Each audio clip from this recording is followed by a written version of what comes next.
오늘 말씀은 에스겔서 1장 1절에서 28절까지 말씀, 우리 제사장 기도의 하나님의 현현 두 번째인 것입니다. 우리 같이 쭉 읽을 것인데 1절부터 여기 있는 28절까지 6절부터는 빠져 있는데 그냥 여기 적혀 있는 것만 읽겠습니다. 같이 읽읍시다. 시작.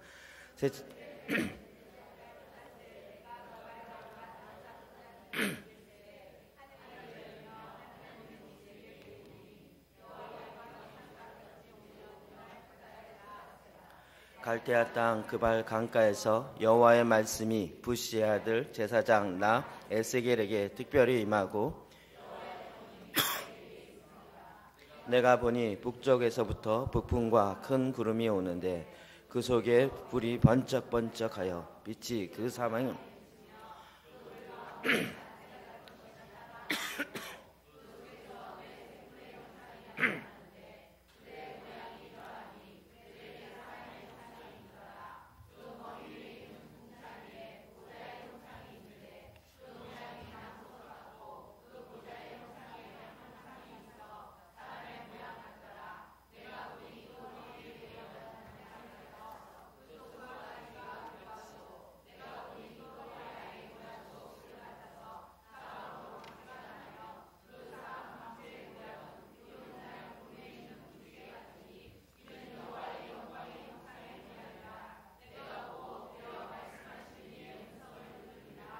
아멘. 아멘. 우리가 제사장 기도하면 제일 처음에 접하는 것이 하나님의 현현, 하나님의 나타나심이라는 본문입니다. 저도 이것이 굉장히 어려웠고 또 기도할 때 처음 이렇게 모르는 본문들이 나오니까 사실은 쉽게 접근하지 않는 그런 내용이 첫 번째 관문이었습니다. 이 말씀을 강해를 위해서 풀고 또 자꾸 하면서 묵상하다 보니까 말씀이 어떤 것을 의미하는지를 알게 되었습니다. 그리고 그 다음부터는 하나님의 현현이 내 안에 참으로 이렇게 실제가 되는 것들을 보게 되어집니다. 우리는 기도할 때 하나님께 기도합니다. 또 하나님과 대화하며 기도합니다. 우리는 우리의 기도를 들으시고 우리의 대화의 상대이신 하나님이 어떤 분인지를 알아야 합니다. 하나님을 모르고 기도할 수 있을까요? 그런데 이 세상의 다른 종교에는 하나님을 모르고 자기가 믿는 신을 모르고도 기도합니다. 지성이면 감천이라고요. 자기의 정성이 쌓이면 하늘이 감동해서 하늘이 누가 감동하는지 별 관심이 없어요. 사탄이 감동하는지 하나님이 감동하는지 상관없이 아침에 새벽에 정한수를 떠다 놓고 몸을 씻으면서 정결하게 자기의 지성을 드려요. 그러면 어떤 신인지 내 기도를 듣는 이 신이 어떤 신인지 상관없이 내 기도를 내 소원을 들어주면 된다. 이런 식의 접근을 한국의 샤머니즘적인 전통이 계속적으로 해왔습니다. 어떨 때는 1,000만 원씩 심지어는 5천만 원씩 굿을 하면서도 그 굿에 임하는 그 신이 어떤 신인지를 알지 못해요. 알 필요도 없죠. 내가 원하는 나의 문제를 풀어주면 되니까. 이것이 대부분 이방 종교의 또 샤머니즘적인 종교에 갖고 있는 기도의 내용입니다.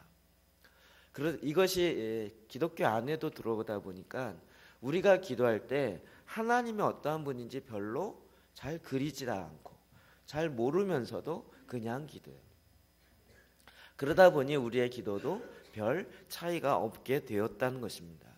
하나님이 어떠한 분인지 나의 기도를 실제로 들으실 뿐만 아니라 나와 함께하는 그 주님이 어떠한 분인지를 우리가 정확히 알아야 하는 것입니다.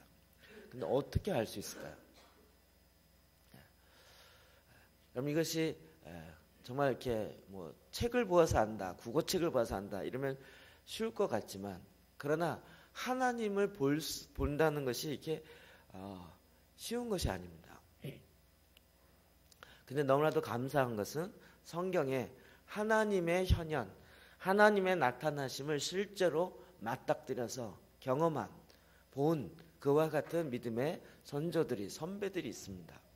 그들이 하나님을 보고 그 하나님의 모습을 기록해 놓은 것이 바로 하나님의 현현입니다. 이 기도는 우리로 하여금 이와 같이 하나님의 실제적인 모습을 보게 하는 것입니다. 이게 굉장히 어려운 것 같지만 그러나 자꾸 이렇게 읽고 반복하다 보면 그림이 다 그려집니다. 그리고 나중에 그와 같은 환상의 실제를 본 사람들이 말로 표현할 때 이 표현의 모습이 좀 어려울 수밖에 없구나 라는 것을 알 수밖에 없어요. 제가 한번 시험을 해볼까요? 제가 최근에 찍은 사진 중에 멋있는 사진 하나 있습니다. 설교와 상관없지만 사진.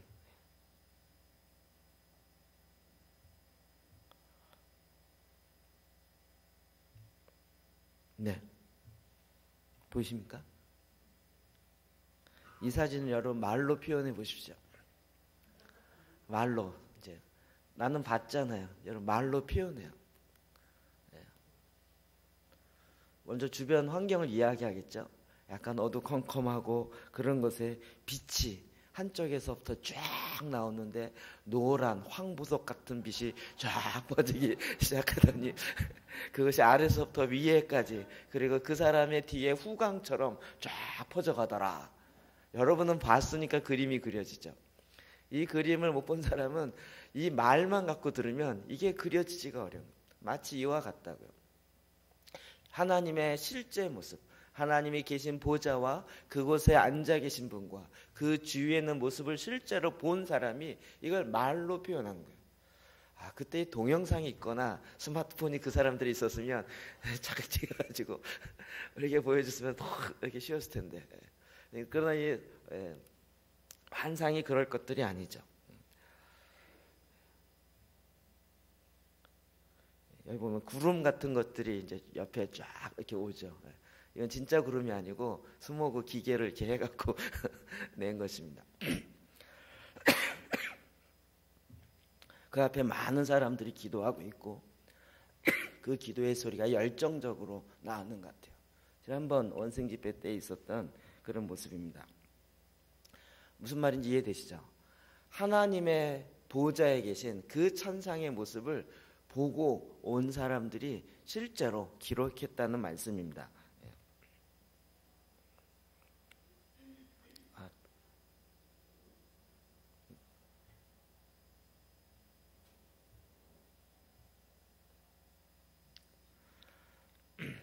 네. 그래서 기도의 첫 핵심은 바로 하나님을 아는 것입니다. 나의 기도를 들으시고 내 기도에 응답하시는 그 하나님이 어떤 분인지를 바로 알아야 합니다. 근데 우리는 자꾸 내가 만들어 놓은 하나님이 있어요. 내가 갖고 있는 내 이미지를 하나님 이럴 것이다 라고 생각하는 그런데 그것이 대부분은 틀립니다. 내가 경험한 하나님은 왜곡되어진 것들이 너무나도 많이 있고 잘못되어진 내용들, 잘못되어진 정보들이 자꾸 들어와서 실제 하나님을 알지 못하는 것입니다. 그러나 너무나도 감사하게 하나님을 있는 그대로 실제로 본 그와 같은 하나님의 나타나심을 우리 가운데 알게 해주는 것입니다. 그래서 이 하나님의 실제를 볼 때요, 그 영광을 누리게 돼요. 그리고 그 하나님의 임재로 말미암은 하나님의 영광이 내 기도하는 가운데 우리 안에 임해요. 여러분, 이것은 이 세상에 어떠한 경이로운 것보다도 가장 아름답고 가장 고귀하고 가장 놀라운 것입니다. 여러분, 24시간 기도하는 사람들이 이 기도가 처음에는 야 멋있다 우리도 해보자 이런데요, 며칠 해보면 금방 알아요. 지겨워요. 24시간 내내 어떻게 이렇게 기도할 수 있겠습니까? 그렇게 지금은 13년째 기도하고 계속 기도하는데 이 기도가 쉽지 않아요. 근데 이 기도가 정말 즐겁고 재미있으려면요, 그 기도의 실제 가운데 들어가야 돼요. 그 기도에 응답하시는 하나님의 영광, 하나님의 임재를 실제로 맛보는 거예요. 그 하나님 주변에 있는 내 생물의 모든 몸에서 눈이 다 있는데 그 눈이 오직 주님을 영광을 바라보며 그 영광을 기뻐하는 즐거움, 이 다윗이 고백했던 것처럼 하나님의 아름다운 것을 사모하며 그 성전에 있는 내가 그 한 가지만을 구하겠습니다. 왜요? 이 세상에 왕으로 있는 것보다도 그게 더 귀하기 때문에 그 열정, 그 마음으로 기도하면서 이 기도의 기쁨들을 누렸던 것입니다. 그래서 기도는 즐거운 것이에요. 기도는 우리에게 너무나도 큰 기쁨을 주는 것이에요. 이런 기도의 실제를 알지 못한 채 기도하니까 자꾸 종교적 껍데기를 쓰는 거예요. 하나님의 영광과 하나님의 임재의 실제가 없어지니까 비스무리하게 만들어야 돼요. 왠지 거룩한 분위기처럼 조명을 그렇게 만들어야 되고, 하나님의 영광이 임할 때 구름과 함께 임하는데 구름이 안 임하니까 이 스모그를 이렇게 기계로 이어서 그런 분위기를 연출해야 되는 거예요. 하나님은 그렇게 하시는 것이 아니라 실제로 기도하는 가운데 하나님의 임재가 실제로 임하는 거예요. 하나님은 예배하는 자를 찾으십니다. 하나님을 찾는 자, 하나님께 나아가는 자는 그를 찾는 자에게 반드시 만나고 상 주시는 이심을 믿어야 할지니라. 우리가 기도를 할 때 허공에 외치는 것이 아니라 실제 내 안에서 또 내 앞에서 이 공간 가운데 실제로 임하시는 그와 같은 하나님의 역사를 보는 것입니다. 주기도문 가운데서도 예수님의 제자들이 우리에게도 기도를 가르쳐 주십시오 라고 했을 때 첫 번째 주님이 말씀하신 것이 너희는 기도할 때 이렇게 하라. 하늘에 계신 우리 아버지요. 하늘에 계신 우리 아버지요. 우리는 워낙 많이 읽고 외워서 충격이 없지만 유대인들에게는 어마어마한 충격이었다니까요. 하나님을 아버지라고 구약엔 부르질 않았습니다. 야훼 하나님, 엘로힘 하나님, 엘로하임, 하나님에 대한 여러 이름들이 있습니다. 오직 하나님, 전능자 하나님, 이렇게 하나님을 불렀지 하나님을 하늘에 계신 우리 아버지요 이렇게 부르질 않았다. 예수님 왜 이렇게 말씀하십니까? 우리가 단지 경이롭고 두려운 하나님을 높이고 그에게만 기도하는 것이 아니라 그분이 바로 나와 아버지가 되시는, 나와 그런 관계가 되는 그런 나의 아버지에게 네가 지금 구하는 것이다. 하나님과 아버지의 관계가 되어 있지 아니하면 그 기도는 기도일 수가 없습니다. 하나님과 관계가 없는데. 그래서 이 하나님의 현현은 우리로 하여금 하나님이 어떠한 분인지를 우리로 하여금 알게 해주는 너무나도 귀한 본문인 것입니다. 그 아버지가 되시는, 나의 아빠가 되시는 하나님, 한번 좀 해보시겠어요? 하나님 아빠 한번 해보세요. 하나님 아빠 되시나요? 저희 거의 안 돼갖고 최근에 조금 됐어요. 오 하나님 아버지시여 이게 되는데요, 하나님 아빠 이건 잘 안 돼요. 하나님 오히려 우리에게 그렇게 하라는 거예요. 우리가 워낙 유교적인 문화에 쩔어 있어가지고요, 하나님 아버지 그럼 왠지 거리가 있고 가까이 하기엔 너무나도 먼 당신이 되어서. 그러나 하나님은 나의 아버지가 되셔서, 그리고 항상 존재하시는, 항상 내 안에 거하시고 실제하시는 하나님, 창조하시는 하나님 아버지, 만드시는 아버지, 무에서 유를 만드시는 아버지. 우리는 없어갖고 야 이거 맨날 이거 없는데, 그럼 하나님은요 있는 거 옆으로 갖다 놓는 게 아니라 우리 아버지 그냥 만들어 버리세요. 얼마나 좋아요. 난 보석 막 뭐 다이아몬드 보석을 하나만 샀으면 좋겠다. 하나님은 그냥 만들어 주세요. 차원이 다르다니까요. 내 안에 기쁨이 없어. 뭐 기쁜 일 없을까? 그래갖고 막 억지로 기뻐하려고 막 쫓아가고 막 이렇게 가요. 제가 놀이동산 가서 이게 막 이런 거 타도 저는 별로 안 기쁘거든요. 그게 왜 기쁜지 모르겠어요. 떨어질 것 같고 막 바이킹 타면서 막 그러는데 떨어질 것 같은 느낌이 뭐 이렇게 즐겁다고. 하나님은 아예 우리에게 기쁨을 그냥 만들어 주세요. 그 기쁨은 하나님으로부터 나오는 거예요. 하나님의 나라는 의와 평강과 희락이라고요. 기쁨이라고요.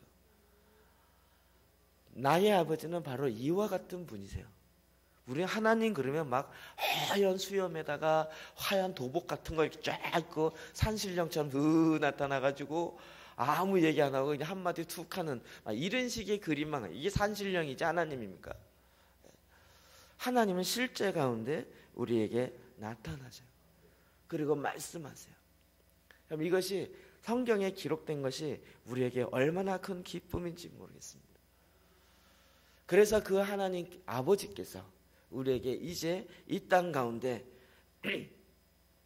하나님의 실제가 내 안에 있다라는 것을 보게 하십니다.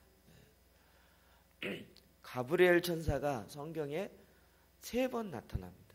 다니엘에게 하나님의 소식을 전할 때, 그쵸? 다니엘에 나올 때 21일 만에 도착해서 하나님이 응답하시는 그 메시지를 다니엘에게 전달해 줍니다.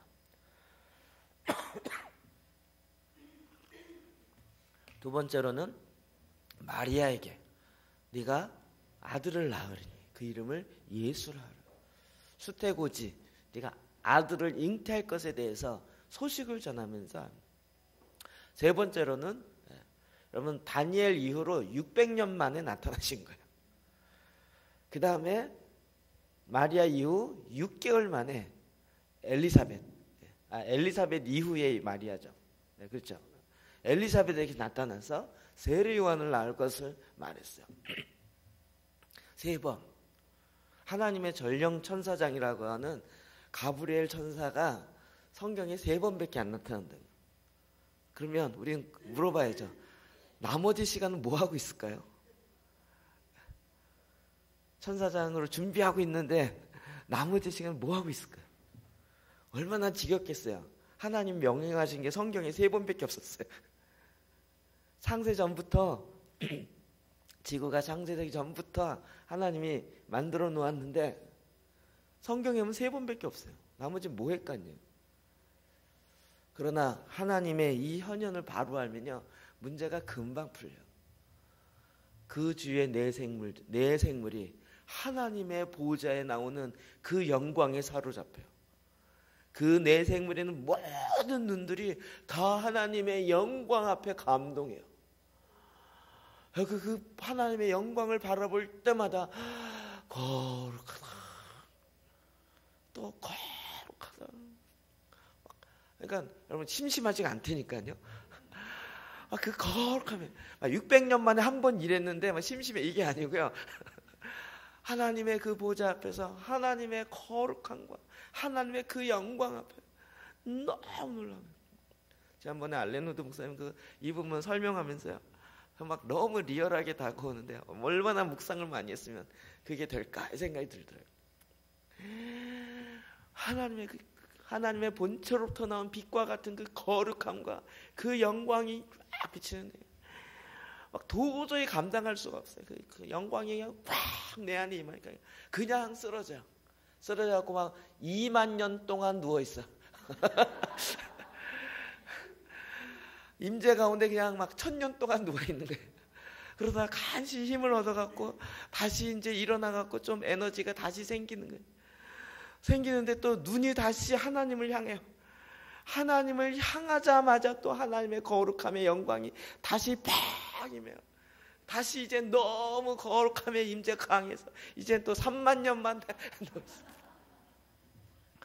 이게 천국이라고요. 하나님의 영광이 이런 모습이래요. 이 땅의 모습과는 전혀. 근데 너무 감사하게 이게 기록되어 있단 말이에요. 그 너무 감사하게 오늘 우리가 찬양하고 기도하고 이럴 때, 특히 제사장 기도할 때 제일 처음에 다 나와요. 그러니까 우리가 기도할 때 그 하나님 앞에 나아 기도한다는 것을 우리가 알게 해요. 그 하나님이 어떤 분인지를 보게 한다고요. 그래서 하나님의 현현은 우리에게 너무나도 귀한 것이에요. 성경 자체가 이와 같은 하나님의 나타나심으로 말미암아 기록된 것이에요. 시작되었다.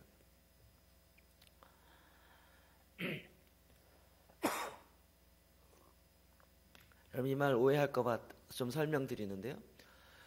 창세기로부터 시작하지 않았습니까? 자꾸 이렇게 얘기하세요.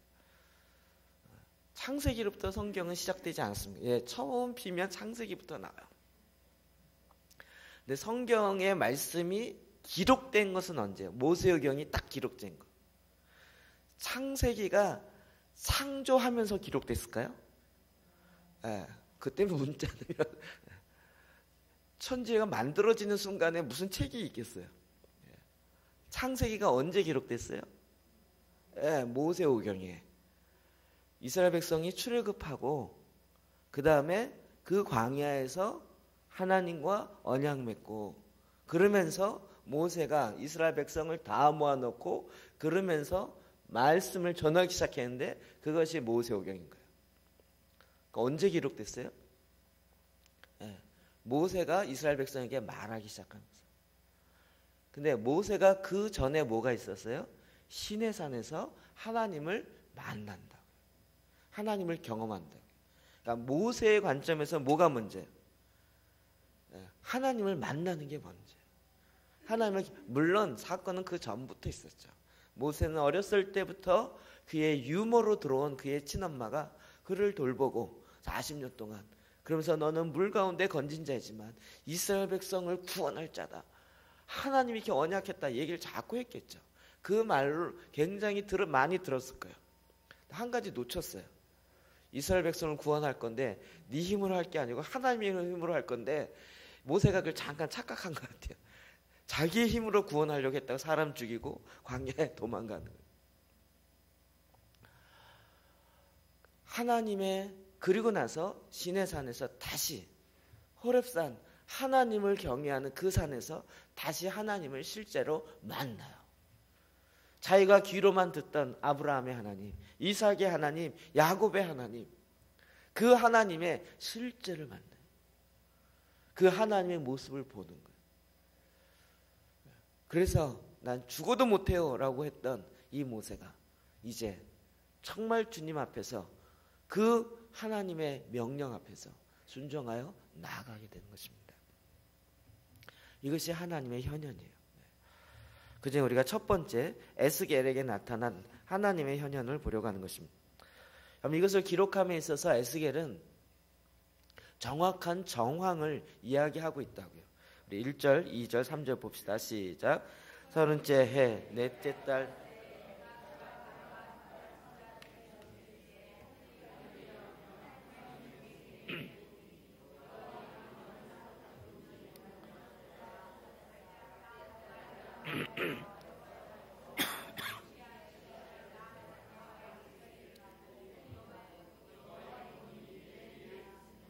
아멘. 읽을 때 좀 맞춰서 읽으십시오. 우리 많지 않아서 딱딱 맞출 수 있을 것 같은데. 30째 해, 30세. 여러분이 지금 부시의 아들 제사장 나 에스겔에게 여호와의 말씀이 특별히 임했다. 30살 됐을 때. 30살 되면 딱 생각나는 거 있지 않으신가요? 그렇죠. 예수님이 공생애를 시작할 때가 30세. 유대인들이 30세부터 하는 것이 있어요.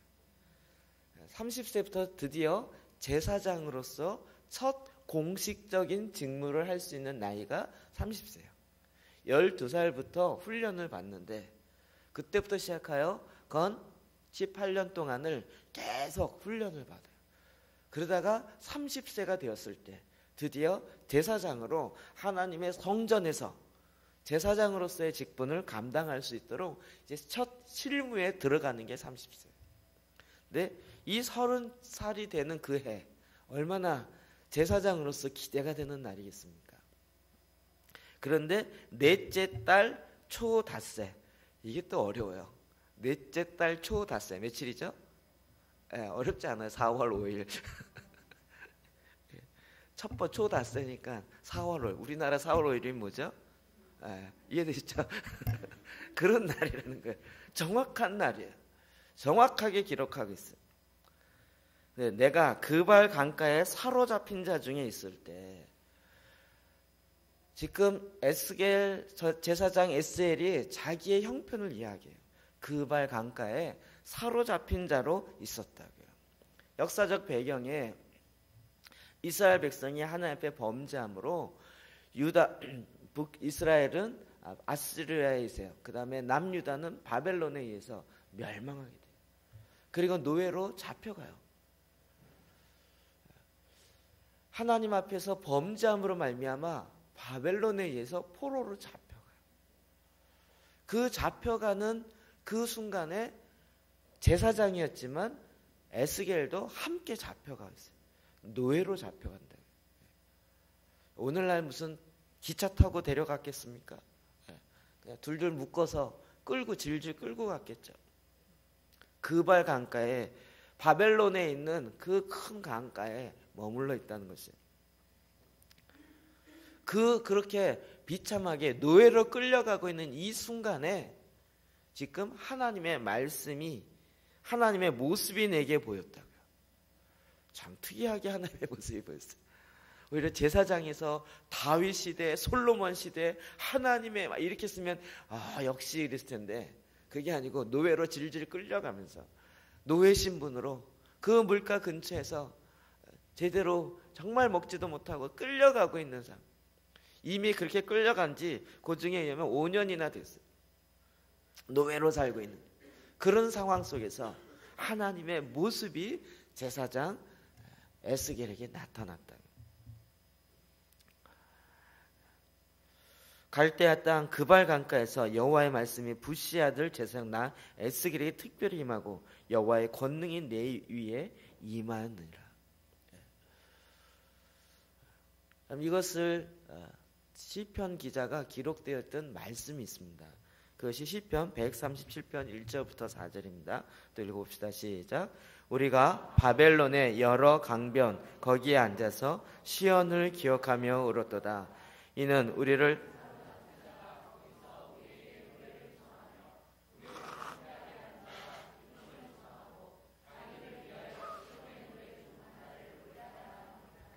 아멘.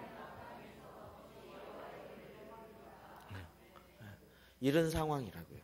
바벨론 강가, 그발 강가에서 거기에 앉아서 시온을 기억하면서 우는 거예요.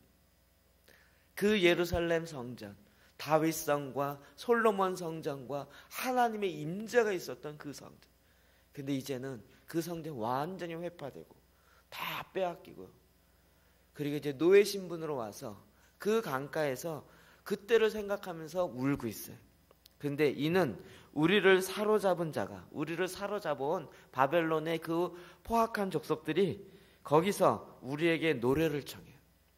야, 너 옛날 예루살렘 성전에서 노래했다며, 해봐. 이렇게. 우리를 황폐하게 한 자가 기쁨으로 청하고 자기를 위하여 시온의 노래 중 하나를 노래하라 함이로다. 우리가 이방 땅에서 어찌 여호와의 노래를 부를까? 얼마나 한탄스럽겠습니까? 이게 비유가 좀 안 맞을 수 있지만 별로 갑자기 생각나는 거 어떻게 하죠? 그냥 이게 컨셉입니다. 컨셉. 정말 신앙을 참 믿던 그런 자매가 있었는데 어찌어찌 해갖고 술집 그 호스트로 살게 됐어요. 근데 거기에 와 있는 술 먹는 이만큼 채한 사람이 얘기하다 보니까 얘가 교회 다녔던 거예요. 그래서 야, 너 교회 다녔어? 뭐 했는데? 그때 제가 싱어 했었어요. 그러면서 한번 불러봐 그런 거예요. 술집에서 술 이만큼 취하고 있는데 너 옛날 어렸을 때 교회에서 부르던 그 노래를 불러보라는 거예요. 부를 맛이 나겠습니까? 이게 좀 덜한 상황이지만 지금 바벨론에 포로로 잡혀가 있는 이스라엘 백성들이 지금 이런 상황인 거예요. 제가 보기엔 이 바벨론에 사로잡아온 자들이 자기를 위해 자기 기쁨을 청하고 자기를 위해서 노래를 불러보라, 하나님을 위해 부르라는 게 아니라 아마도 얘네들 술 마셨을 것 같아요. 대충 이게 취하고 자기 기분이 흥청흥청하니까 야, 흥을 돋고 와라. 야, 니네들 노래 불러 이러면 얼마나 그 슬픔이 더하겠어요. 그럼 이것을 오페라로 만든 거 있죠? 나부코 합창, 노예들의 합창이에요. 노예들의 합창 혹시 아시나요? 지난번에도 얘기할 때 잘 모르시던데. 오 내 사랑 빼앗긴 내 조국. 저 목소리가 지금 완전히 가가지고 세종문화회관에서 한번 이걸 공연한 적이 있었는데요. 다 떨어진 그런 옷을 1000명 정도가 그 앞에 정말 쇠 고랑에 질질 끌려가면서 오 나의 조국 내 빼앗긴 나의 나라 이러면서 슬피 울면서 나붓고 합창 노예들이 합창을 부른다. 이런 가운데 하나님의 모습이 에스겔에게 나타났다. 굉장히 역설적인 것입니다. 성경의 모습을 가만히 보면 인간의 가장 낮은 자리에서 하나님을 만나는 경우가 많습니다. 모세를 보십시오. 모세가 언제 하나님을 실제로 만났어요? 그렇죠? 호렙산에서. 완전히 모든 거 다 버리고 나이도 이제 80이 돼가지고 더 이상 할 수 없다 이럴 때 그곳에 하나님을 만나요. 야곱은요. 형이 무서워서 도망가고 있는 들판에서 돌베개에 베고 있는 그 순간에 하늘문이 열고 하나님의 보호자로부터 내려오는 그 환상을 봤. 다니엘이 그렇죠. 성경의 많은 경우에 우리의 약할 때 강함 되시는 하나님의 모습을 본다고요. 고린도서 12장 10절 볼까요? 시작. 그러므로 내가 그리스도를 위하여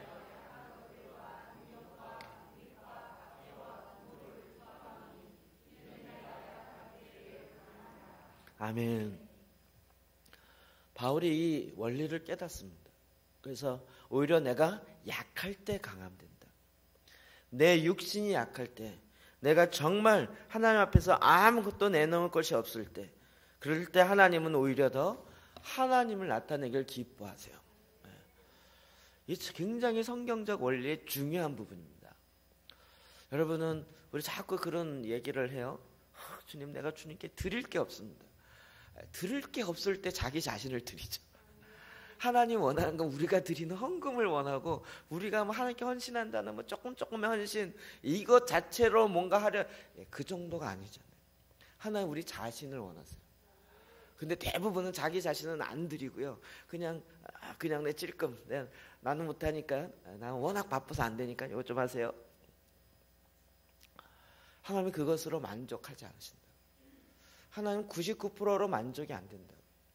하나님은 100% 온전하게 하나님 앞에 완벽하게 드려지는 걸 원해요. 여러분 그럴 때 언제 그게 돼요?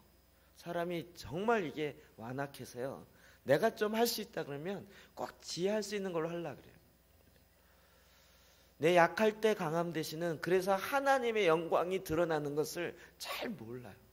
자꾸 하나님의 영광 드러나면서 내 영광도 조금 드러났으면 좋겠는 거예요. 우리가 전에 하나님 되려고 했던 이 생각이 아직 남아있어 갖고요. 뭔가 자꾸 드러내려고 그래요.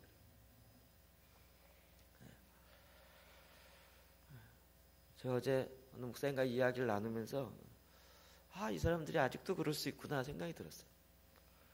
한 6년 전에 어게인 1907 한국 전체적으로 막 퍼져나갔어요.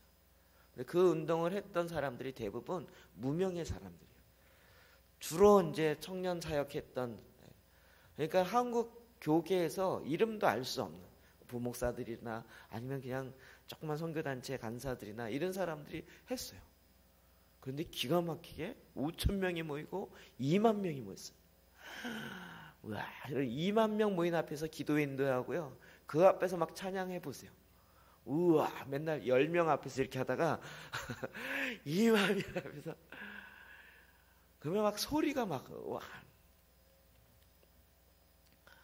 근데 그러면 와, 하나님 일하셨습니다 이러고 정말 감사하고 딱 끝나야 되는데 그 영광이 자기의 영광으로 사로잡혀서 내가 다시 한번 2만 명을 모아보리라. 또 뭔가 모아보려고 하는 거예요. 막 그 옛날 그것에 사로잡혀 있어요. 그 후에 제대로 안 된 게 얼마나 감사한지 모르겠어요. 그게 더 잘 됐으면 하나님의 영광보다 그 일을 했던 사람의 그 영광을 드러냈을 것이에요. 아직도 그 환상에 빠져 있는 사람이 있다고 그런 얘기를 들었어요. 얼마나 많이 모이느냐가 중요한 게 아니고 정말 하나님의 영광이 드러나요.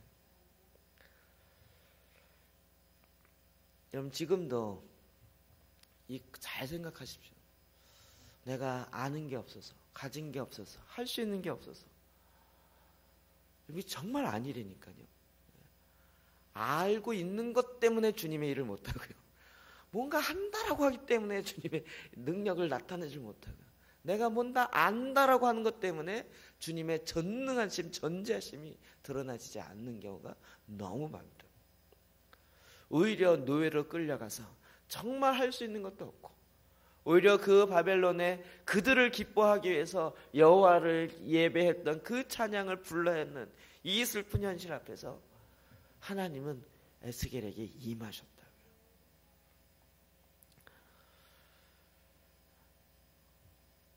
우리가 생각하는 것과는 정말 다른 차원입니다. 자, 그 하나님은 어떤 하나님이셨나요? 5절 말씀 볼까요? 시작. 그 속에서 내 생물의 형상이 나타나는데 그들의 모양이 이러하니 그들에게 사람의 형상이 있더라. 그 모습이 있는데 그 모습보다 주변 환경이 먼저 눈에 딱 들어왔어요. 사람이 어떤 걸 딱 볼 때요, 한눈에 다 들어오는 게 아니라 딱 보면 내 눈에 먼저 들어오는 게 있어요. 그런데 그 보호자와 그 보호자 위에 계신 분도 있지만 나중에 나오고요, 그 주위에 내생물들이 있는데 그 내생물의 모습이 먼저 눈에 딱 들어왔어요. 그리고 이 에스겔이 지금 이 글을 쓰면서요, 좀 횡설수설하는 부분이 있어요. 너무 이 황홀한 이게 확 보이니까요, 이게 뭐지? 이러면서 막 그냥 뭐 이렇게 차근차근이 아니라, 야, 이거 뭐 내 생물 있네, 저 생물은 뭐야? 이러면서 막 이렇게 막 이렇게 두서없이 이야기하고 있는 그런 부분이 있다고요. 내 생물의 형상이 나타나는데 그들의 모양이 이러하니 그들의 사람의 형상이 있더라. 여러분, 이것은 하나님을 보자 하는 가장 권위 있는 것들을 이야기합니다. 이것이 계시록에 보면 더 자세하게 설명이 되어 있는데 4장 6절입니다. 같이 한번 읽어볼까요? 시작. 보자 주위에 네 생물이 있는데 앞뒤에 눈들이 가득하더라.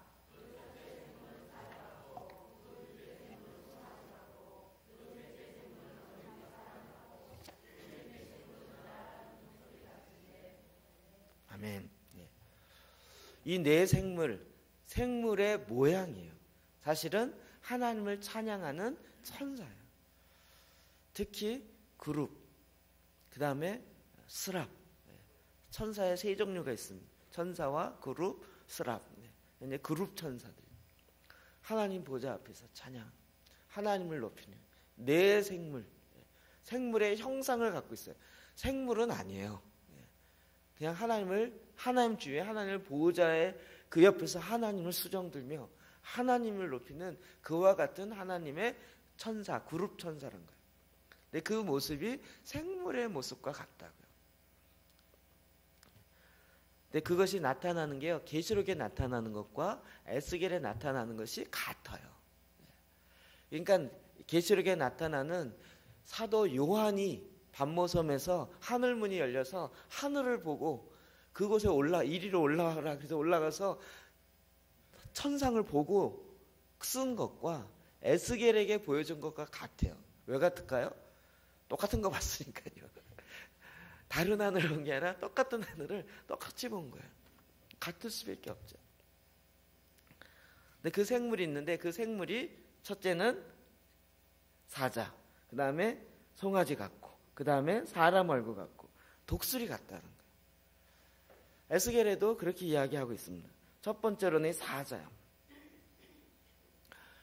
지난번에 언생 갔던 사람은 아시겠지만 예배 드리는 중간에 한 그림 그리는 자매가 이 옆에서요 말씀을 드리면서 그림을 그려요.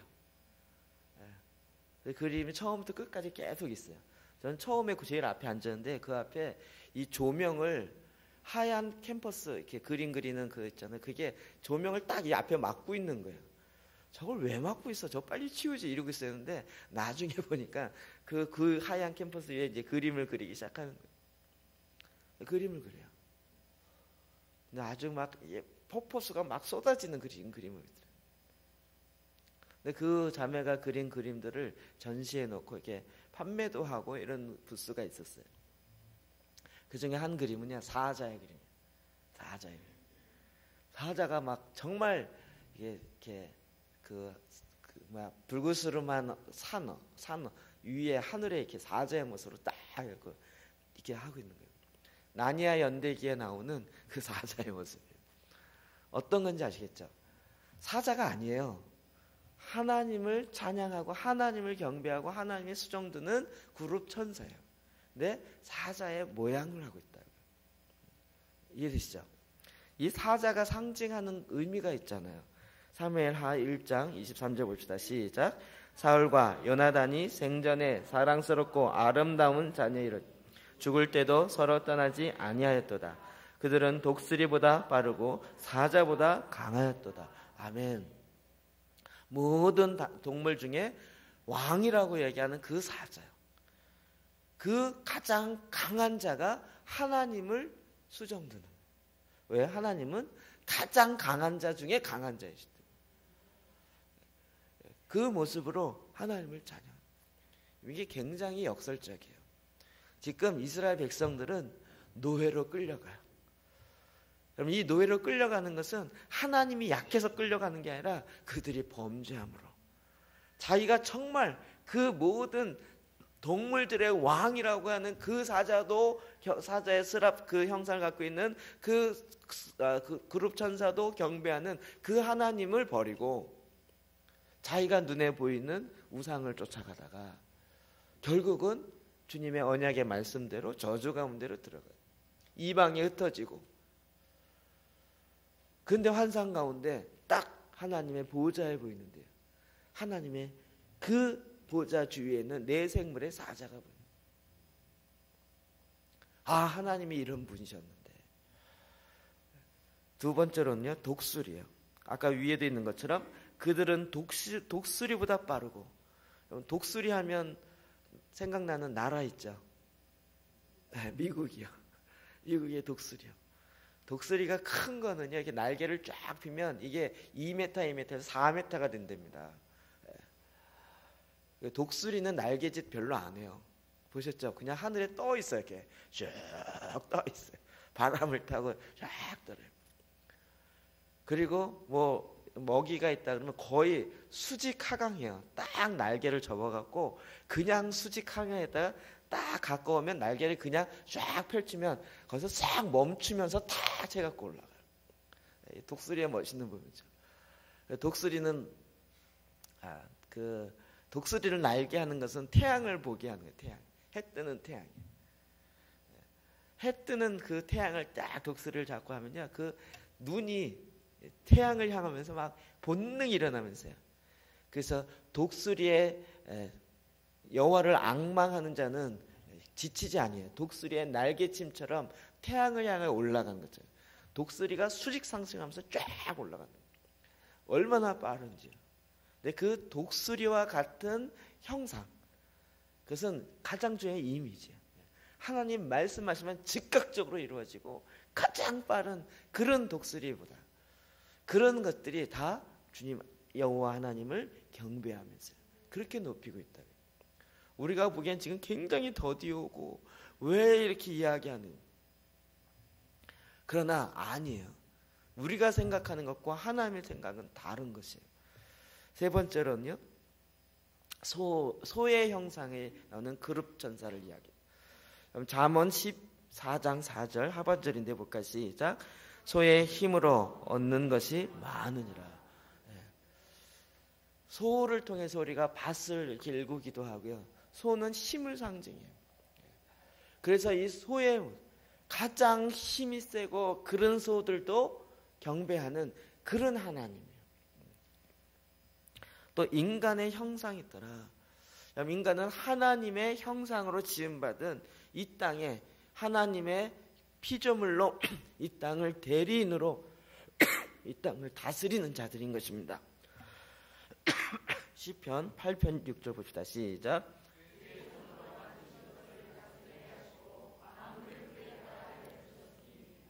아멘. 주의 손으로 만드신 것을 사람이 다스리게 하셨다. 저와 여러분이 하나님이 만드신 이 땅의 모든 것들을 다 다스리게 했다고요. 그래서 우리 가운데 하나님의 형상을 만드셨어요. 그래서 이 피조물을 다 다스리게 했어요. 얼마나 이게 너무 멋있는 거 아닙니까? 그런데 얼마 안 가서 거꾸로 피조물을 섬기고 있어요. 인간들이. 피조물 앞에 가서 막 빌고 있고, 나무 앞에 가서 네가 나보다 더 오래 사니까 네가 나에게 복 줘 이러면서, 큰 바위 앞에 서갖고 야, 넌 나보다 더 크니까 나를 좀 지켜줘 이러면서 섬기고 있어요. 이게 얼마나 속 터질 일이에요. 이런 예가 좀 왜 이렇게 극단적인 예가 많이 생각나는지 모르겠지만, 우리의 친자녀가 있는데요, 이 자녀에게 도움이 되라고 조그만 장난감 같은 걸 하나 사줘서, 움직이는 장난감. 근데 어느 순간 보니까 이 장난감이 우리 애를 막 협박하더니 애를 거의 노예 삼았어요. 장난감이 얘기하면 그 앞에서 막 벌벌 떨고 있고, 그리고 막 자기도 못 먹는데 장난감 앞에서 먹을 걸 갖다 주면서 이거 드십시오 이러고, 그리고 좀 생각나면 나 좀 도와주세요, 복 좀 주세요 이러고 있고요. 하나님 아버지 입장에서 이걸 보면 이게 얼마나 분통 터질 일이에요. 그걸 다스리고 갖고 놀라고 줬더니 그걸 섬기고 있어요. 하나님의 형상으로 지음받은, 그것도 정말 이렇게 보면 너무 이게 정말 이렇게 구차한 게 많아요. 오죽하면 돼지 머리 앞에서 이렇게 복 달라고 그거 잡아갖고 또 뭐 웃는 돼지가 예쁘다는 동 이래가지고 그 앞에 돈 꼽으면서 이 썩어질 것들 향해서 하나님의 형상으로 오히려 피조물을 다스리고 만물을 그의 발 아래, 하나님이 땅에 있는 모든 기는 것과 날아다니는 새와 바닷속에 있는 것들 다 우리 인간이 다스리도록 우리 앞에 두었다고요. 그런데 하나님의 영광을 모르고 인간의 본연의 이게 모르니까 이제 거꾸로 돼갖고요, 그걸 섬기고 있단 말이에요. 그럼 지금 이 에스겔의 이 환상을 보면서 어땠을까요? 그렇구나. 내가 지금 노예로 팔려가고 있지만, 이 노예로 비참하게 살고 있지만, 나의 하나님은 그런 하나님이 아닌데, 그 보좌와 그 내생, 주님을 섬기는 그 내생물의 스랍들은 그게 아닌데 얼마나 큰 위로가 되겠죠. 그러면서 그 다음으로 보좌를 보게 됩니다. 보좌 26절 같이 볼까요? 시작. 그 머리 위에 있는 궁창 위에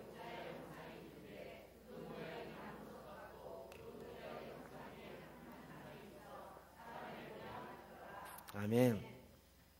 그럼 보좌는 말 그대로 그냥 의자입니다. 의자.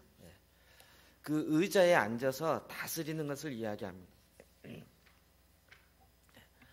그러면 성경에 보면 보좌와 관련된 말씀들이 굉장히 많습니다. 시편 9편 7절 볼까요? 시작. 여호와께서 영원히 앉으시며 심판을 위하여 보좌를 준비하셨도다. 아멘. 심판을 위하여 보좌를 준비하셨다. 우리가 보통 이렇게 재판하는 영화나 이런 걸 보면 아시죠? 재판관이 들어올 때 어떻게 하죠? 일동 기립 다 일어나요. 그래서 그 재판관이 와서 딱 앉으면 그리고 나서 작석하는, 그 앉는 그 보좌에서 이제 재판하는, 심판하는 그 판사의 판결이 일어난 거예요. 그 판결에 죽기도 하고 자유가 선언되기도 하고요. 20년형이 되기도 해요. 이 보좌의 심판의 보좌, 거기에 누가 앉아요? 여호와께서 영원히 앉으세요. 그러니까 심판은 오직 누가 하세요? 하나님이 보좌에서 하신다고요. 우리가 여기서 심판하는 거는 그거는 될 수 있는 게 아니에요. 극단적인 얘기로 100명이 다 맞다 그래도 한 명이 틀린데 이건 누가 판단해요? 하나님이 판단하는 거예요. 나 혼자 왕따 돼서 난 아닌가 봐, 이게 아니고요, 하나님이 그 일을 한다. 그것이 바로 보좌를 상징해요. 또 시편 11편 4절 시작. 여호와께서 그의 성전에 계시고 여호와의 보좌는 하늘에 있으며 그의 눈이 인생을 통촉하시고 그의 안목이 그들을 감찰하시듯. 아멘. 여호와께서 그의 성전에 계세요. 그런데 그의 발등상은 성전에 있지만 그의 보좌는 어디에 있어요? 하늘에 있으며. 하나님이 임재하신다 그러니까 우리 자꾸 하나님이 그 지성소 7평 안에 계셔갖고 이러고 계신다 했는데 아니, 하나님이 딱 밟고 계신 것이 임재한 것이 그것이지만 하나님이 앉아 계신 그 보좌는 하늘이라고요. 그것을 뭐 하세요? 이사야 66장 1절 시작.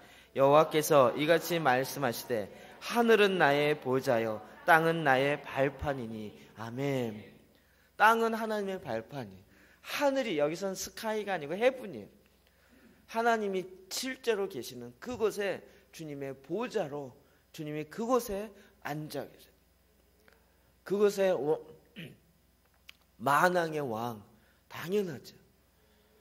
그런 분으로 계신다고요. 마태복음 5장 34절 시작. 나는 그들에게 이르노라 도무지 맹세하지 말지니 하늘로도 하지 말라 이는 하늘의 보좌이니. 아멘.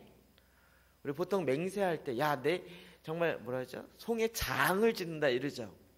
아니면 내가 하늘에 하나님 앞에 내가 맹세한다 이거 절대 하지 마시라고요. 하늘은 하나님의 보좌예요. 이게 그냥 뭐 자기의 자기가 맞다는 걸 워낙 강하게 어필하다 보면 자꾸 그렇게 얘기하려고 하는데 절대 해서는 안 될 것이. 하늘은 하나님의 보좌이기 때문에. 아까 찬양했었죠? 하나님의 보좌. 그리고 우리 찬양하는 가운데 보좌와 관련된 찬양이 많아요. 우리 보좌 앞에 모였네. 하나님의 그 보좌 앞에 이제 내천서와 24장로 이것뿐만 아니라 우리가 다 그 보좌 앞에 가요. 그 보좌 앞에 모여. 그리고 그 24장로들이 머리에 면류관을 내어드리면서 보좌에 앉으신 이에게 찬송과 영광과 존귀가 세세 무궁토록 있을지어다. 근데 24장로들만 하겠습니까? 그 뒤에는 우리도 다 같이 주님 앞에 올려드리면 그 보좌 앞에. 놀라운 건 이 보좌가 거기서 끝나는 것이 아니에요. 히브리서에 보면요 4장 16절 봅시다. 시작. 긍휼하심을 받고 때를 따라 돕는 은혜를 얻기 위하여 은혜의 보좌 앞에 담대히 나아갈 것이니라. 아멘. 때를 따라 돕는 은혜를 얻기 위해서 어디에 가야 된다고요? 은혜의 보좌 앞에 나가야 돼요. 그 보좌가 어딜까요? 구약에 있어서는 하나님의 성소, 지성소였습니다. 보좌 앞에 때를 따라 돕는 은혜를 얻기 위하여 나아가야 된다. 그러면 주님의 그 은혜를 얻기 위해서는 그냥 보좌 앞에 나아가야 돼요.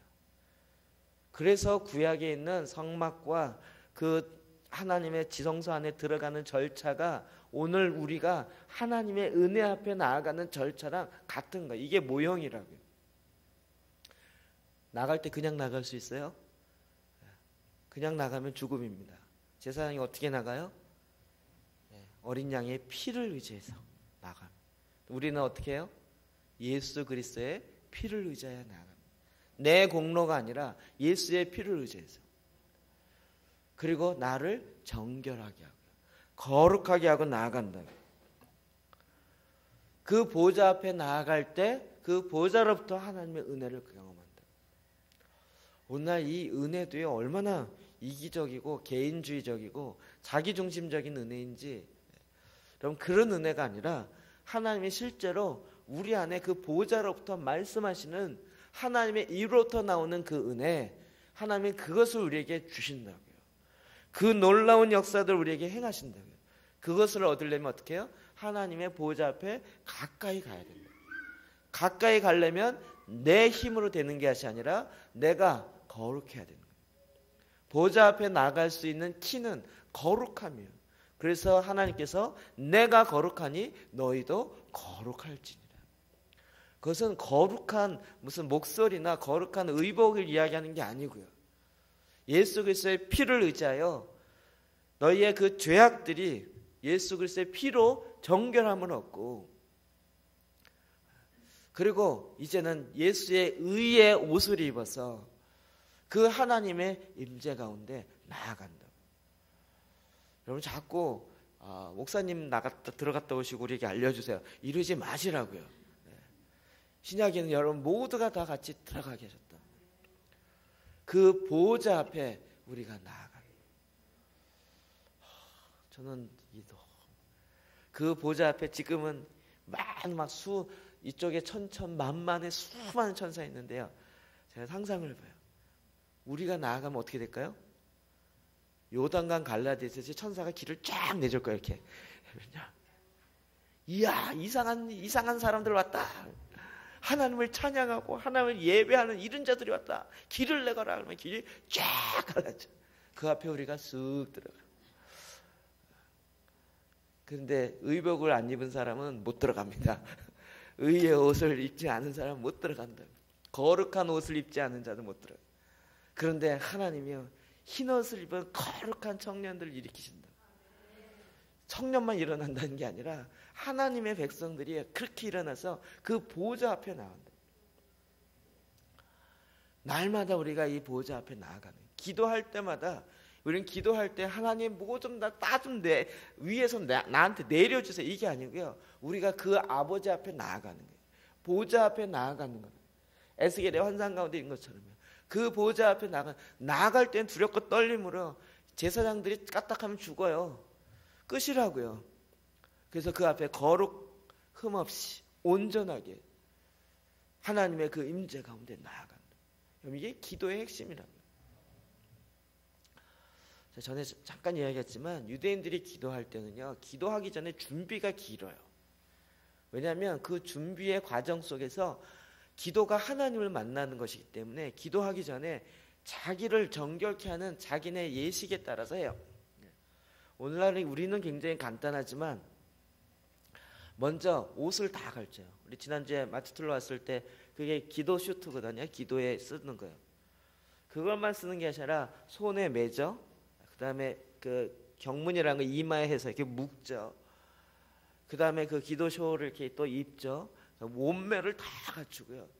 그리고 그 하나님 앞에 서서 기도문을 딱 펴놓고 읽을 때 하나님이 내 기도를 들으시는, 내 앞에 계신 거예요. 그러니까 준비가 보통 30분, 1시간 이상 걸리는 거예요. 기도하기 전에. 그리고 그 앞에 서서 하나님, 아버지의 이 말씀을 이루어 주십시오, 이러면서 기도한다. 이렇게 기도하던 유대인들이 아무리 예수를 믿는다 해도 이 개신교들 기도하는 거 보면 이런 배응망덕이 없는 거예요.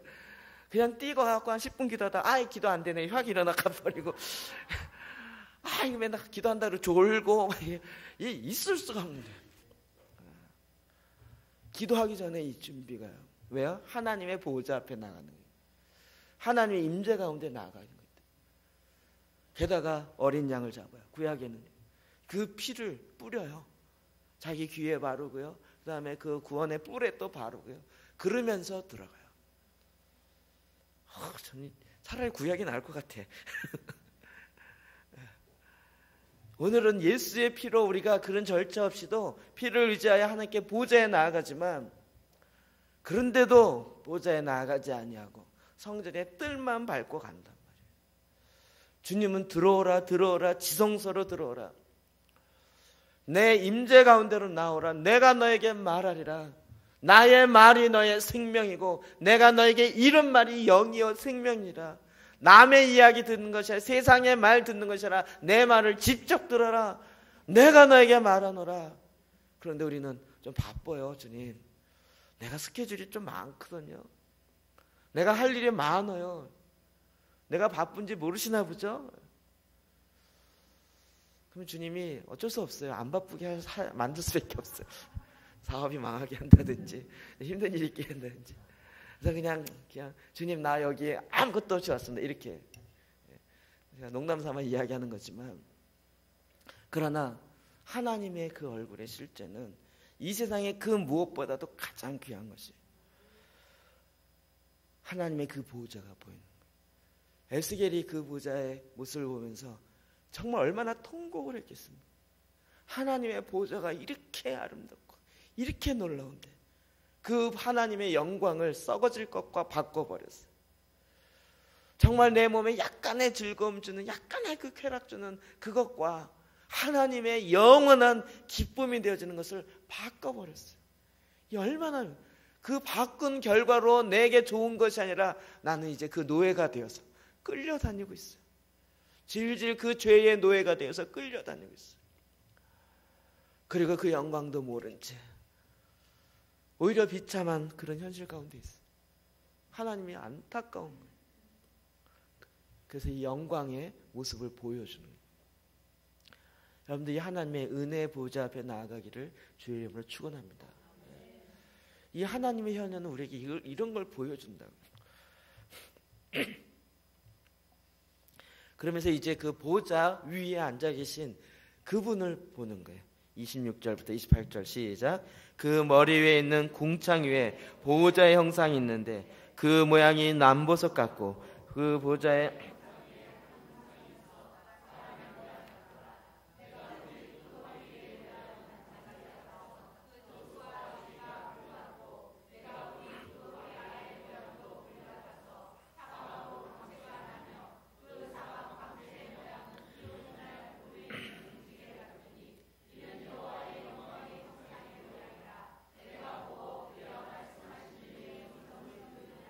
아멘. 그 보좌 위에 앉아 계신 그분을 딱 보는 거예요. 누구죠? 하나님의 모습이 보이는 거예요. 그랬더니 그 머리 위에 있는 궁창, 주님의 머리 위에 궁창, 하늘이 이렇게 펼쳐지는데요. 그 궁창 위에 보호자의 형상이 있어요. 그 모양이 남보석, 보석인데 남색, 파란색 빛이 나는 그런 보석이에요. 그 보호자의 형상 위에 한 형상이 있어 사람의 모양 같아요. 하나님이 사람의 모양 같아요. 거꾸로서 사실 하나님의 형상으로 지음받은 게 인간이죠. 내가 보니 그 허리 위에, 이 허리 위의 모습은 단쇠 같아서 그 속에 주위가 불 같고 그 위에 모습이 쇳덩어리인데 빨갛게 된 쇳덩어리죠. 그런 단쇠 같다는 거예요. 그래갖고 거기서 빛이 나요. 그림이 좀 그려주세요. 뿐만 아니라 그 주위가 빛이 나는데 그 주위에 막 불 나는 것 같이, 불같이 막 이렇게. 그리고 그 허리 아래의 모양도 불 같아요. 허리 위의 모양도 불과 같고요. 허리 아래의 모양도 불과 같아요. 그럼 뭐예요? 불인 거예요. 주님 말씀하셔요. 나는 불이니라. 여호와는 소멸하는 불이니라. 주님이 불이에요. 내가 보니 그 불 같아서 사방으로 광채가 나며 여호와는 빛이신 거예요. 바울 되기 전에 사울이 예수를 죽이려고 쫓아다니다가 주님을 만났는데 빛을 본 거예요.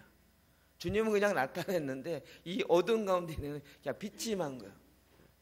빛이 그냥 확 임하는 순간 그냥 엎드러지면서 눈이 멀어버리고 주여 니시오리까 무릎을 꿇으며 이렇게 될 수밖에 없는 그 사방의 광채의 모양은 비 오는 날 구름에 있는 무정.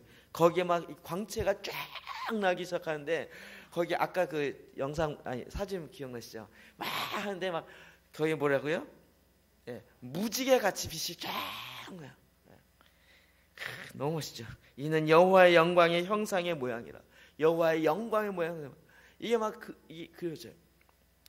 내가 보고 엎드려. 이건 안 엎드릴 수가 없어요. 그 앞에 완전히 엎드려져 가지고 말씀하신 이의 음성을 들으니라. 아버지의 영광이에요. 여러분, 영광이요, 내가 뭐 무슨 일 잘하고 상 받을 때 하나님께 영광 돌립니다, 이게 아니라고요. 영광의 실제는 하나님에게 있어요. 거룩함의 실제도 하나님에게 있어요. 내가 행동을 거룩하게 해서 하나님께 올려드리는 게 아니고요, 하나님이 계신 곳이 거룩한 곳이에요. 하나님께 가까이 가면 거룩하게 되는 것이에요. 우리 자꾸 내가 어떤 행위적 거룩함을 가지고 하나님께 내어드리려고 그래요. 그게 불가능해요. 거룩의 실제는 하나님이세요. 영광의 실제는 하나님이세요. 영광을 올려드립니다. 아니요, 당연히 아버지의 영광이에요. 24장로들이 자기 머리에 있는 면류관을 써서 주님께 드리는데 이게 내 건데 주님께 좀 드릴게요, 이게 아니고요, 이 면류관 자체가 주님으로부터 왔단 말이에요. 당연히 주님께 가는 거예요. 그와 같은 영광이에요. 오늘날 이런 영광이요, 이제 하나님이 너무나도 감사하게 우리 가운데 임한다고요, 나타난다고요.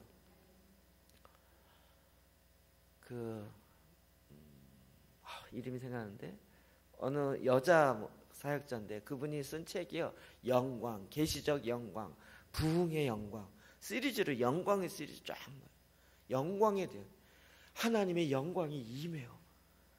그런 것들을 보는 거예요. 예배 가운데 하나님을 찾는 자는 영과 진리로 예배하는 자를 찾으시잖아요. 그렇게 예배하는 자 가운데 하나님의 영광이 실제로 임해요.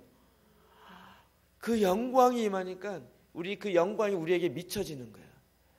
그래서 그 영광으로 말미암아 하나님께 올려드려요. 계시록 에스겔서 10장 18절 볼까요? 시작. 여호와의 영광이 성전 문지방을 떠나서 그룹들 위에 머문. 원래 이 영광은 어디 있었어요? 예루살렘 성전에요. 거룩한 성전에 있었는데 그 성전에서 범죄하니까 하나님의 영광이 떠나가요. 이 떠나가는 것을 에스겔이 보는 거예요. 여러분, 오늘날에도요, 교회 안에서라 할지라도 하나님을 구하지 아니하고 하나님의 그 영광 가운데 나가지 아니할 때 교회가 장사꾼으로 바뀌는 거예요. 너희가 만민을 위한 기도의 집을 강도의 구렬로 만드는도다. 교회를 통하여 뭔가 내가 유익을 얻어보려고 하는 거예요. 그것이 아니고 하나님의 영광 가운데 나가는 거예요. 제가 옛날엔 정말 큰 교회에 대해서 굉장히 비판적이었어요. 하여튼 그 동네에서 사업하는 사람 꼭 큰 교회 가야 돼요. 왜요? 사업이 되니까. 그리고 거기에서 뭐 인간관계 맺어야 되고 완전히 무슨 로터리 클럽 같이 되어 있는 게 그런 형태로 되어 있어요. 뭐 사업하려면 거기 가야 된다고요. 이게 무슨 사업의 장소인지 교회인지 거룩함인지 오히려 그 모든 것들이 다 사라져요. 교회가 그런 게 아니에요. 다 그런 거죠. 오히려 교회 장로들이 막 그따위 얘기를 하고 있어요. 하나님의 영광을 모르고 하나님이 뭘 원하시는지를 알지 못하는, 하나님의 거룩함 앞에 두렵고 떨림이 없는, 좀 무대 쓰려고 그러면 뭐 찬양팀 해갖고 내가 무대 쓰고 내가 마이크 잡고 이따위 얘기하고 있어요. 하나님의 영광을 알지 못하는, 두렵고 떨림으로 하나님 앞에 서야 되는데, 제가 어떤 목사님 만나서 목사님 저희 교회 강의를 좀 말씀을 전해주시면 어떨까 했더니 자기는 두렵고 떨려서 못하겠대요. 왜요? 했더니 하나님의 임재가 강대상이 있다는 걸 자기가 영안이 열려서 봤다는 거예요. 두렵고 떨려서 자기는 막 할 수만 있으면 안 쓰고 싶다. 하나님의 영광이 실제로 보니. 그런데 이스라엘을 할지라도 하나님의 얼굴을 구하지 아니하니까 하나님의 영광이 떠나가고 있다. 여러분, 그게 에스겔서 10장이에요. 그런데 하나님의 소망을 에스겔에게 말해주고 있어요. 43장 4절에서 5절 시작. 여호와의 영광이 동문을 통하여 성전으로 들어가고 영이 나를 들러 내가 보니 여호와의 영광이 성전에 가득하더라. 아멘. 환상 가운데요. 예루살렘 성전에 실제로 문이 12개가 있습니다. 그래서 있는데 여러분, 그게 이렇게 지도로 나와 있어요. 이 동편에 나와 있는 문이 있는데요. 그게 다 게이트예요. 그래서 골든 게이트, 동문이요. 그 다음에 그 위에가 라이언 게이트. 이래서 이제 게이트에 문들이 다 있어요. 지금도 예루살렘 성전에 12개 문 중에서 11개는 다 열어놨어요. 근데 마지막에 동문만큼은 잠겨 있어요. 저희 지난번에 목회자 기도하는 목사님이 사진을 카톡으로 딱 찍어서 보내왔어요. 그래서 저한테 딱 보여주더라고요.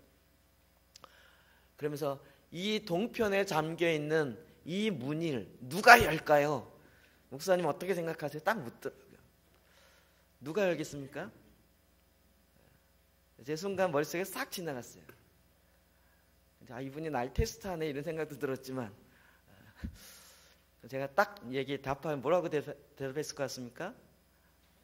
중국이 엽니다. 그랬더니 오, 역시 신령하시군요.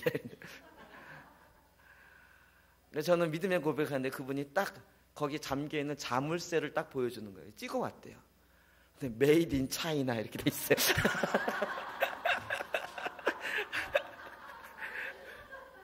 이게 중국제라 그런 게 아니고요. 실제로 하나님이 중국 교회를 통해, 왜요?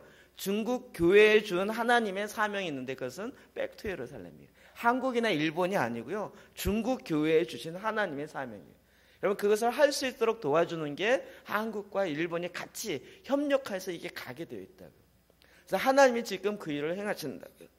이게 동편을 통해 일어나요. 제가 금요일날 이거 말씀드렸죠. 어느 목사님이 중국 정주에서 하나님을 예배해요. 이 젊은이들이 2시간 3시간 펄펄 뛰면서 예배해요. 공안이 와서 잡아가요. 잡아가도 두려워하지 않아요.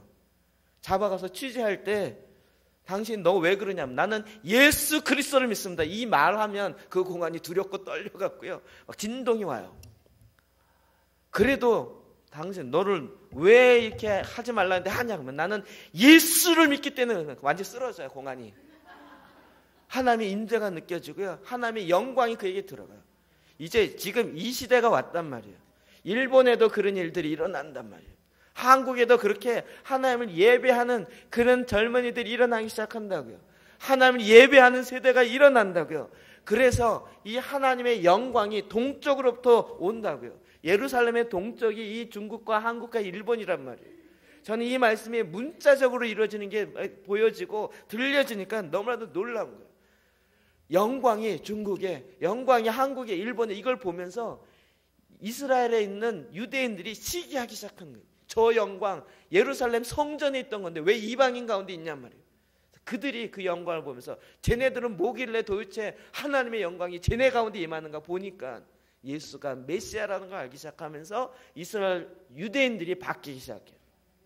그리고 그들이 예수를 메시아로 믿기 시작하면서 마지막 때의 완성이 이루어진다고요.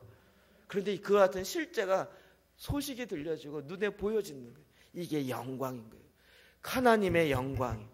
그 하나님의 임재가 이제는 하나님의 거하시는 것뿐만 아니라 하나님의 영광으로 임하였어요. 그 하늘의 영광이 이 땅에 그냥 그대로 내려오는 거예요. 없었던 영광이 아니라 하늘의 영광이 내려오는. 하나님이 그걸 원하셨다고요. 하나님이 원래 천지를 창조하는 그거예요. 모든 우리가 마지막 찬양한 것처럼요. 하나님의 영광이 물이 바다를 덮은 같이 이 땅에 가득 차게 되어지는 거예요. 그 영광은 그냥 뭐 상 받고 영광 이런 게 아니라고요. 실제 하나님의 얼굴의 빛으로부터 나는 그 소멸하는 불이 완전히 우리 가운데 임하여서 그 영광 가운데로 우리가 들어간다고. 많은 사람들이요. 그 불을 못 자요. 한국이 지금 불이 꺼지고 있어요. 불이 꺼지니까 어떻게 얘기하냐면 야, 왜 불이 꺼지냐? 장작을 준비해라 이렇게. 그래서 막 장작을 막 준비해요. 막 이거 해보고 저거 해보고 막 이런 프로그램을 저건 프로그램. 근데 불이 왜 꺼져요? 네. 불이 다시 붙으려면 불이 와야 돼요. 다른 방법이 없어요. 불 잘 붙는 무슨 나무 많이 갖다 놔도요. 거기에는 타지가 않아요. 불이 안 오니까. 여호와의 그 불이 붙어야 그때부터 타기 시작합니다. 하나님이 임하시는 거예요. 우리 가운데 임해요. 하나님의 불이 임했던 사람들이 있어요. 도저히 말릴 수 없는 사람. 모세와 같은 사람. 하나님의 영광이 그냥 임했어요. 도저히 제가 그 정주의 청년들 이야기를 들으면서 야, 얘네들은 완전히 죽을 각오가 아니라 죽기를 작정했구나. 나는 주님의 이름으로 죽는 건 나의 영광입니다. 이게 순교 콜링이 아니고 이게 순교의 삶을 사는 거예요. 날 좀 제발 데려가서 죽여주십시오. 나는 주님의 이름으로 죽는 것은 내 삶의 목적이고 그건 나의 비전이고 나의 꿈입니다. 날 좀 잡아가 주세요. 이러면서 중국에서 이런 일들이 지금 실제로 일어난단 말이에요. 이게 하나님의 영광이 나타나는 시대인 거예요. 이게 성경의 얘기가 아니고요. 지금 이 시대에 하나님이 이 일들을 행하고 계신단 말이에요. 그래서 하나님이 예배의 혁명을 일으키시는 거예요. 우리가 왜 전통적인 예배에서 자꾸 벗어나려고 하냐면 전통적인 예배가 틀렸다는 것이 아니라 하나님의 영광이 임하는 거예요. 그래서 찬양을 하는데요, 한 곡을 갖고 찬양하는데 그냥 1, 2, 3, 4절 끝나면 끝나는 게 아니라요. 후렴 하나 갖고도 막 반복하기 시작하는데 막 20분, 30분이 아니에요. 막 주님은 주는 존귀하신 주 하는데 그 주님의 존귀함이 막 느껴지는 거예요. 또 다시 주님의 존귀하심을 찬양하는데 또 찬양하고 또 찬양하고 막 지겨워서 반복하는 게 아니고요. 하나님의 존귀가 그냥 느껴져요. 그래서 정말 주님은 존귀하십니다. 주님은 정말로 이 찬양하다 보니까 주는 존귀하신 주만 벌써 300번 하고 있고 30분이 지나가고 있는 거예요. 이러면서 하나님을 정말 예배하고 찬양이 드러난다. 하나님의 일하심이 이렇게 우리 가운데 드러나요. 그러니까 이것이 전에는 저희가 몰랐는데 하나님의 말씀을 보니까 하나님의 현현의 모습들이 우리 가운데 이렇게 그림으로 그려지는 주님, 이게 에스겔에게만 보여준 것이 아니라 이제 온 땅 가운데 이와 같은 하나님의 영광이 물이 바다를 덮은 같이 하나님의 영광으로 이 땅을 덮으소서. 하나님, 이게 하나님이 작정하셨어요. 근데 지금 보면 될 것 같지가 않아요. 전혀 한국 교회를 보고 세계 교회를 보더라도 별로 될 것 같지 않아요. 그런데 에스겔에게 임하여서 그 환상 가운데 보여준 것 같이 전혀 될 것 같지 않아도 주님이 말씀하시면 주님은 무에서 유를 창조하시는 창조주 하나님이시기 때문에 주님은 이루시는 것입니다. 우리의 소망은 이 하나님께 있는 것입니다. 그 하나님을 믿는 거예요. 이제 우리가 좀 수준 있게 믿어야 되는 거예요. 째째하게 내 기도했는데 하나님 요거 들어주셨어요. 저거 들어. 요 정도는 이제 초등학교 1학년 정도 수준입니다. 이제 우리가 드디어 하나님이 뭘 원하시는지 이 원대한 그림이 보이기 시작. 성경이 있으니까요. 이제 뭐 제가 만들어낸 겁니다. 성경이 있으니까 이게 보이는 거예요. 드디어 우리가 청년이 됐어요. 아버지의 마음에 있는 중심에 뭐가 있는지 알아요. 아버지, 내가 아버지의 마음을 시원하게 하겠습니다. 내가 그 아버지의 사랑에 내가 아무리 어려움이 있다 할지라도 내가 이거 정도는 내가 감당하겠습니다. 이러면서 그 아버지의 마음 앞에 마음을 받고 나아가기 시작합니다. 이게 하나님의 현현에서 나와요. 신앙의 영웅주의로 나가는 게 아니에요. 선교 가면 최고의 헌신자다 이런 차원의 비교식에서 나가는 게 아니에요. 사람과 이 사람 저 사람 비교해서가 아니라 하나님의 영광의 말씀의 실제가 내 안에 보여지는 거예요. 여러분이 기도하는 가운데 이와 같은 하나님의 현현의 실제를 경험하기를 주의 이름으로 축복합니다. 여러분, 실제의 모습들을 우리가 보기를 바랍니다. 왜 아브라함의 하나님, 이삭의 하나님, 야곱의 하나님 이랬어요? 하나님의 영광이 그들 가운데 임하고 우리가 그의 후손이에요. 그래서 아브라함과 맺은 언약이 우리에게 임하는 거라고요. 하나님, 그것이 나에게 임합니다.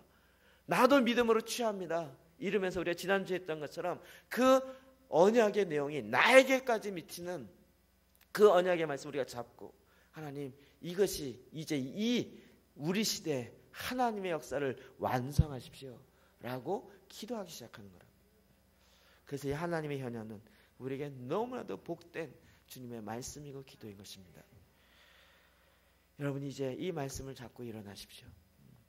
이 말씀을 잡고 일어나십시오. 이것은 하나님의 말씀으로 이루어집니다. 우리가 잘 아는 것처럼 에스겔 37장에 마른 뼈와 같은 이스라엘 백성들, 이게 이스라엘 자기네들이 자기를 보고 한 얘기예요. 우리는 마른 뼈와 같다. 소망이 없다. 근데 하나님 환상 가운데 에스겔에게 또 말씀하시는 거예요. 마른 뼈들아, 여호와의 말씀을 들을지어다. 뭐예요? 마른 뼈와 같은 이스라엘 향해서 하는 이야기. 죽은 나사로와 같이 나사로야 무덤에서 나오노라. 한국교회는 나오긴 했는데 여전히 묶여있어요. 아까 우리 이세희쌤 간증한 것처럼. 그래갖고 풀어놓아 다니게 하라. 예수님의 말씀이에요. 종교용으로 계속 묶어놔 있어요. 꽁꽁 묶어요. 살아났긴 했는데 묶여갖고 강치처럼 제가 보기엔 통통 튀어 걸어 나왔을 것 같아요. 이렇게 통통 튀어서 묶여있어갖고 자유롭게 다니면서 하나님의 영광을 이 땅 가운데 나타내는 그 일들을 우리가 해야 되는데 계속 종교의 틀 안에 묶여있어갖고 기독교라는 이 틀 안에 묶여있고 하나님의 성령의 일하심을 알지 못하고요. 그러니 주님이 지금 이 시간 자꾸 말씀하시는 거예요. 풀어놓아 다니게 하라. 풀어놓아 다니게 하라. 전 여러분이 마음껏 풀어놓습니다. 전 여러분 저보다 더 뛰어나고 더 말씀을 잘 전하고 더 능력 있게 하길 원합니다. 마음껏 하십시오. 제가 다 맡겨드릴게요. 다. 학교도 다 맡겨드리고요. 여기 시흥도 맡기고요. 안산도 맡기고요. 교육도 맡기고요. 경제도 맡기고요. 정치도 맡기고 다 풀어놓아 다니십시오. 이제 여러분 그 자유함으로 그 가운데 하나님의 뜻이, 하나님의 영광이 나타나도록 여러분이 그 가운데 예배하고 기도하는 걸 통하여 하나님이 일을 이루시는 것입니다. 이 하나님의 현현이 내 삶 가운데 실제로 드러나고 그 삶으로 그 주님과 동행하는 승리의 삶을 이미 승리하셨으니 누리시기를 주의 이름으로 축원합니다. 이 시간 같이 좀 기도하겠습니다.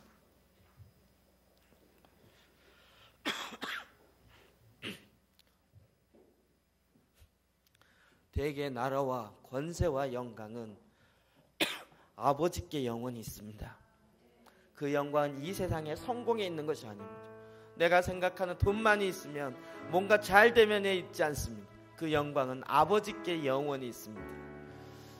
나라와 권세와 영광은 오직 아버지께 있습니다. 세상의 권세도 다 아버지 아래에 있습니다. 그 하나님의 영광, 그 하나님의 현장 가운데 이 시간 나가서 구합시다. 주님, 내가 주님이 주신 선물을 구하는 것이 아니라 주님을 구합니다. 아버지를 구합니다.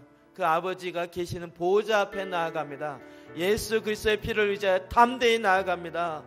우리 주의 말씀이 내 마음에 와닿은 것을 잡고 주님 앞에 나가시 같이 함께 기도합시다. 기도하겠습니다.